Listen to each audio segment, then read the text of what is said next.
I remember the exact sound it made, that tiny, harmless skirt of my daughter's backpack zipper brushing against my sister's shiny red car. A sound so small, but in my family, even breathing wrong was a sin if it wasn't my sister doing it. My daughter, Lily, only 7 years old, froze immediately. Her big brown eyes widened, her hands clutched her little backpack straps, and she whispered, "Mom, I didn't mean to. I swear I didn't touch it hard. Please subscribe to our channel and tell us in comments from where are you watching this video." She didn't. There wasn't even a scratch, just a faint line of dust that could be wiped off with a finger. But before I could even kneel down and check it, my mother stormed out of the house like she'd been waiting her whole life to explode. "What did she do now?" she barked, shoving me aside like I wasn't even there. Lily stepped back. My mother stepped forward. Then it happened fast, too fast for my brain to catch up. My mom grabbed my daughter's face with one hand, squeezing her cheeks so tightly her lips puckered. Lily whimpered. I reached out. "Mom, stop! She didn't—" My mother whipped her head toward me, eyes blazing. "Shut up! Your child is a curse. Everything she touches turns to trash." My heart dropped so hard, I swear I felt it hit the floor. Lily cried harder, her small body shaking. But my mom didn't let go. Instead, she yanked her forward, dragged her across the driveway, and slammed her down on her knees in front of the car. "Look at the damage you did!" my mom screamed. There was no damage, not even a smudge. But my sister, Tanya, came out smiling like she'd just won some sick lottery. "Oh, wow," Tanya said, crossing her arms.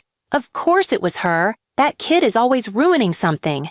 Lily's tears fell onto the concrete, one drop after another. I tried to pull Lily toward me, but my mom shoved me so hard I stumbled back. "You will not interrupt," she hissed. "You never learned respect. Maybe I can teach your daughter since you failed." She grabbed Lily's shoulders and shook her so violently her backpack fell off. My daughter sobbed. "I'm sorry, please, I didn't mean it. Mommy?" My mother slapped her across the face. The sound echoed through my bones. I saw red, literal red, because my vision blurred with rage. But still, I forced myself not to move, because I knew how it went in my family. If I stepped in, they'd hurt her worse. Tanya leaned against the car, smirking. "Make her apologize properly," she said. "Kids like her don't understand unless they're broken in." I looked right at my sister. "What is wrong with you?" I whispered. She laughed. "Existing around your daughter. That's what's wrong." My dad walked out next, chewing food, not even pretending to care. "That little brat again," he sighed. "Didn't I tell you? Her kind ruins everything she touches. Just like her mother." He looked at Lily like she was something stuck to the bottom of his shoe. Then he pointed the spoon at me. "And you should be grateful she only scratched a car and not someone's life, like you did to us." That hit harder than any slap. My childhood flashed through my mind. The nights they made me sleep on the floor, the days they called me a mistake, the years they treated me like a servant while Tanya was their queen. And now they were doing it to my daughter. My mother shoved Lily's head down toward the car. "Apologize exactly how I tell you," she said, voice shaking with fury. "Say you're worthless. Say you're sorry for being born clumsy."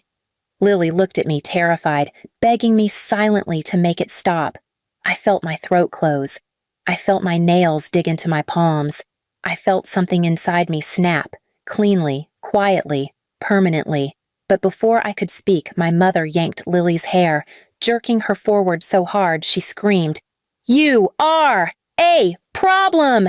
Mom spat into her ear. "And problems get fixed!" I stepped forward, shaking. "Let her go!" My mom didn't even glance at me. "Make her apologize or I swear—" I didn't let her finish. "Let my daughter go." My voice cracked like a whip. My father scoffed. "Oh, look," he said. "She finally thinks she's a mother. Too bad she's raising garbage."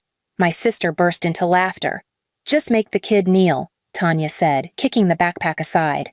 It'll be cute. Lily sobbed harder, trembling so violently she almost fell. And then, my mom lifted her hand again. That was it. I grabbed my mother's wrist mid-air. Everyone froze. My mother stared at me in shock, like she couldn't believe I had touched her holy arm. My dad yelled, "You dare!" But I didn't look away from my mother's eyes. "Touch her again," I said quietly, "and I swear you'll regret it." My mom ripped her hand away, stumbling back. For the first time in my life, she actually looked startled. Tanya muttered, "Oh, wow, she's finally grown a spine." My dad stepped in front of Mom like he was protecting her from me. "You think you can stand up to us?" he snarled. I picked up Lily, clutching her trembling body to my chest. "I don't think," I said. "I know." My mother spat at my feet. "Get out," she hissed. "And don't come crawling back when that child ruins your life." I didn't look back. I carried Lily to the car, buckled her in with shaking hands, and drove away while she cried into her sleeves.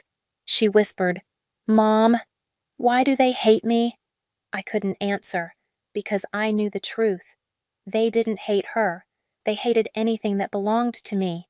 But they had no idea what I was about to do next, because for the first time in my life, I wasn't scared of them. I was done. And the revenge I planned? They would feel it every single day. I didn't sleep that night.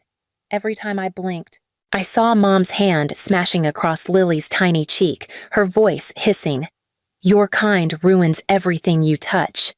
Lily curled into me on the couch, whimpering every time the house creaked. I held her so tight, my arms shook. By morning, I already knew what I had to do, but first I had to act exactly the way they expected. Small, quiet, apologetic. If I moved too fast, they'd sense something. Mom always smelled fear like blood and water. When I came into the kitchen with Lily, Dad didn't even look up from his plate. He stabbed a fork into his eggs and muttered, "Hope the brat learned something yesterday." Mom smirked without turning around. "If she didn't, we can teach her again. A child that damages a car needs consequences." Lily instinctively hid behind my leg.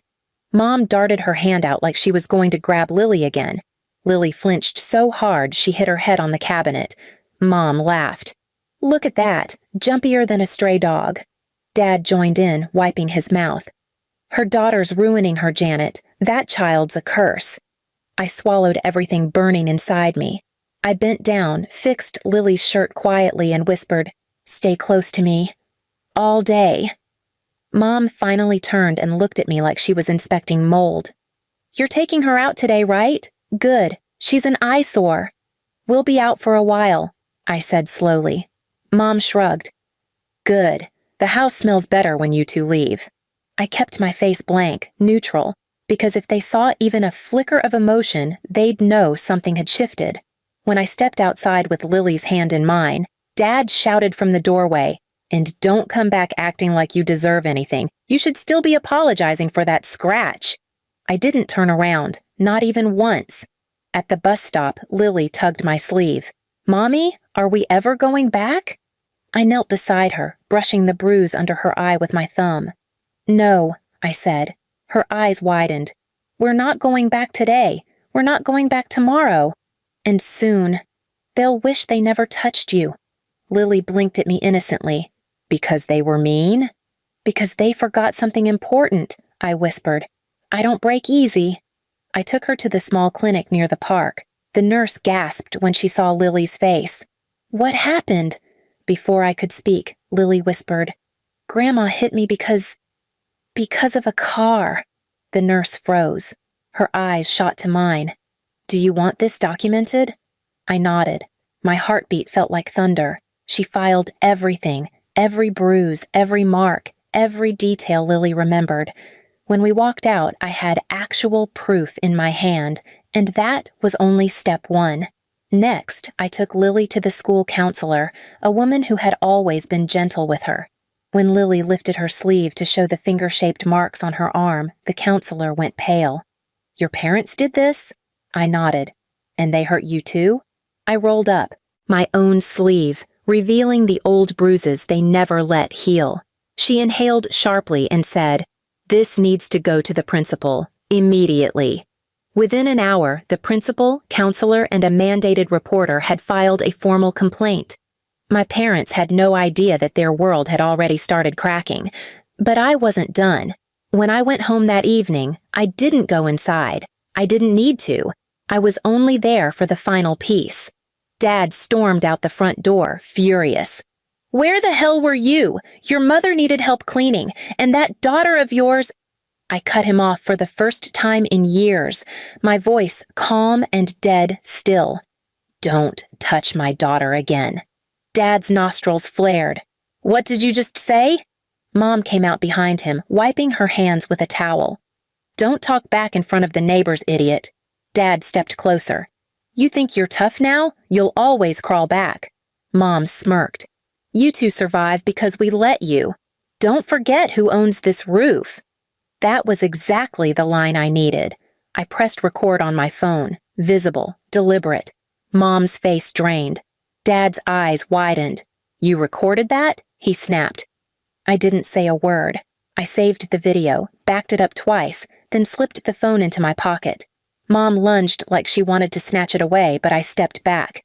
"You touch me again," I said quietly, "and you'll regret it." Dad barked out a laugh. "What can you do?" I didn't answer.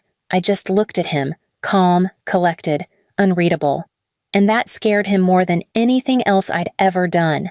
When Lily and I walked away that evening, they didn't even shout after us. They just stared, confused, knowing something was wrong, but too arrogant to understand how bad it would get. They thought I was powerless. They thought they were untouchable. They thought hurting my daughter would break me. They had no idea it had awakened something else entirely. They didn't know that by the next evening, everything they valued would be ripped out from under them, publicly, loudly, and with consequences they couldn't escape. They had no idea that I wasn't just leaving. I was coming back, and I was bringing hell with me. I didn't go back to their house after that day, not to check on them, not to argue again, not even to collect anything I left behind. But I didn't disappear quietly either. Silence wasn't the revenge this time. I wanted something real, something they would feel every single day, something they couldn't twist into family drama or brush off like everything else.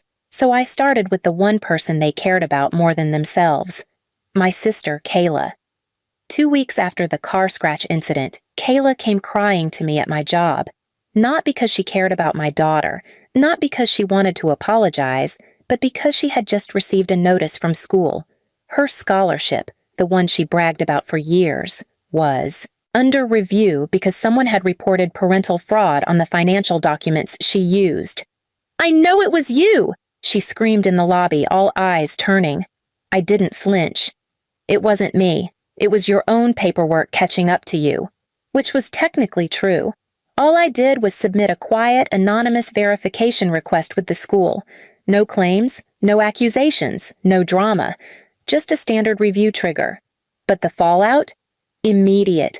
My parents stormed into my workplace the next morning. My dad slammed his fist on the counter. "You want to destroy the family? You ruined Kayla's future." I looked him straight in the eyes. "No, you ruined it when you raised her to believe she was above everyone and untouchable." Mom pointed at my daughter, who was coloring in a corner of my office. "This is all because of that girl. Everything has gone wrong since she came along." I stood, walked between them and my child, and said the one sentence they never expected. "You will never speak to her again." They laughed like it was a joke. So I handed them the envelope, the same one they used on me years ago. Inside, a cease and desist order drafted by a legal clinic for victims of family harassment. It stated clearly, any contact, verbal or physical, with me or my daughter would result in immediate legal action. Dad's face drained. Mom's mouth fell open. "You wouldn't—" "I already have," I said. They tried playing tough. They tried yelling. They tried threatening. Nothing worked. The clinic lawyer followed through, documented everything, and within a month, my parents were banned from my workplace. They were warned by the county for harassment, and my sister's scholarship was officially revoked after the investigation, not because of me, but because they had lied on every document and now the school finally checked. My parents' favorite child fell from the throne. Their reputation in their community evaporated. The golden daughter they worshipped became a full-grown burden they had to support on their own. They begged. They called. They showed up crying at my apartment door. I never opened it. I didn't scream. I didn't expose them online. I didn't get revenge through poetic metaphors or dramatic speeches.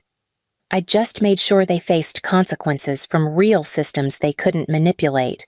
Today, my daughter laughs easily again. She sleeps without flinching. She knows she's safe. And my family? They live with what they earned, every single day. Please subscribe to our channel and tell us in comments from where are you watching this video.